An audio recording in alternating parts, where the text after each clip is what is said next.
నమస్తే. Welcome to Andhraprabha. నేను తేజస్వి. ప్రధాని నరేంద్ర మోదీ వారణాసి బీజేపీ ఎంపీ అభ్యర్థిగా నామినేషన్ వేశారు. ఇవాల్టి ఉదయం ఉత్తరప్రదేశ్ వారణాసి కలెక్టర్ కార్యాలయానికి చేరుకున్న ఆయన ఎన్నికల అధికారులకు తన నామినేషన్ పత్రాలు సమర్పించారు. నామినేషన్ వేయడానికి ముందు దశ అశ్వమేధ ఘాట్లో మోదీ ప్రత్యేక పూజలు చేశారు. మోదీ వారణాసి నుంచి పోటీ చేయడం ఇది మూడోసారి. 2019 లోక్సభ ఎన్నికల్లో ఈ స్థానంలో బీజేపీకి చెందిన నరేంద్ర మోదీకి 63.6% ఓట్లు వచ్చాయి. 2014లో బీజేపీకి చెందిన నరేంద్ర మోదీ ఈ నియోజకవర్గంలో 56.37% ఓట్లను సాధించారు. 2009 లోక్సభ ఎన్నికల్లో వారణాసిలో బీజేపీకి చెందిన మురళీ మనోహర్ జోషికి 30.52% ఓట్లు వచ్చాయి. హిందువుల పవిత్ర నది గంగ ఆవిర్భవించిన రోజుగా చెప్పుకునే గంగా సప్తమి సందర్భంగా ఆయన తొలుత దశాశ్వమేధ ఘాట్ వద్ద ప్రత్యేక పూజలు నిర్వహించారు. అనంతరం క్రూజ్ లో నమో ఘాట్ వరకు వెళ్లిన మోదీ కాలభైరవ ఆలయంలోనూ పూజలు నిర్వహించారు. ఆ తర్వాత నామినేషన్ పత్రాలను సమర్పించారు. మోదీ నామినేషన్ పత్రాల్లో సంతకాలు చేసిన వారిలో బైజ్నాథ్ పటేల్, గణేశ్వర్ శాస్త్రి ద్రవిడ్, లాల్ చంద్ కుష్వాహా, సంజయ్ సోంకర్ల పేర్లు ఇప్పుడు వైరల్ గా అవుతున్నాయి. అందుకు కారణాలు శోధిస్తున్నారు. ఆర్థికంగా వెనుకబడిన వర్గాల పేరుతో ప్రత్యేక రిజర్వేషన్లు కల్పించడం కూడా ఈ వర్గాల్లో అసంతృప్తిని చాలా వరకు తగ్గించింది.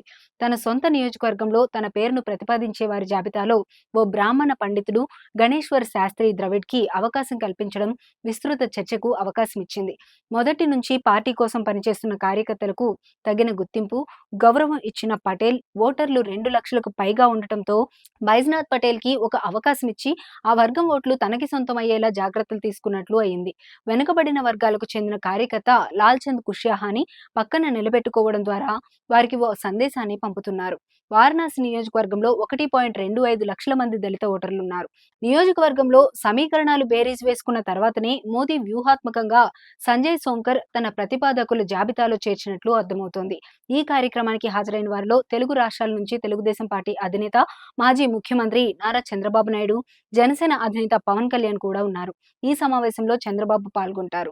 మూడోసారి అధికారంలోకి రావాలన్న లక్ష్యంతో నరేంద్ర మోదీ ఈసారి ఎన్డీఏ మిత్రపక్షాలతో ఎన్నికలకు ముందుగానే ఎన్డీఏ సమావేశాన్ని ఏర్పాటు చేయడం రాజకీయంగా చర్చనీయాంశమైంది. గతంలో ఎన్నడూ లేని విధంగా ఎన్నికల సమయంలో ఎన్డీఏ సమావేశాన్ని ఏర్పాటు చేయడంపై రాజకీయంగా చర్చ జరుగుతుంది.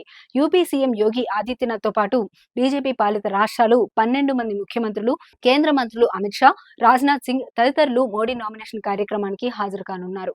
ఎన్డీఏ మిత్రపక్షాలకు చెందిన నేతలు జయంత్ చౌదరి, చిరాగ్ పాస్వాన్, అనుప్రియ, ఓం ప్రకాష్ రాజ్భర్ తరహా ప్రముఖులు పాల్గొనడం విశేషమనే చెప్పాలి.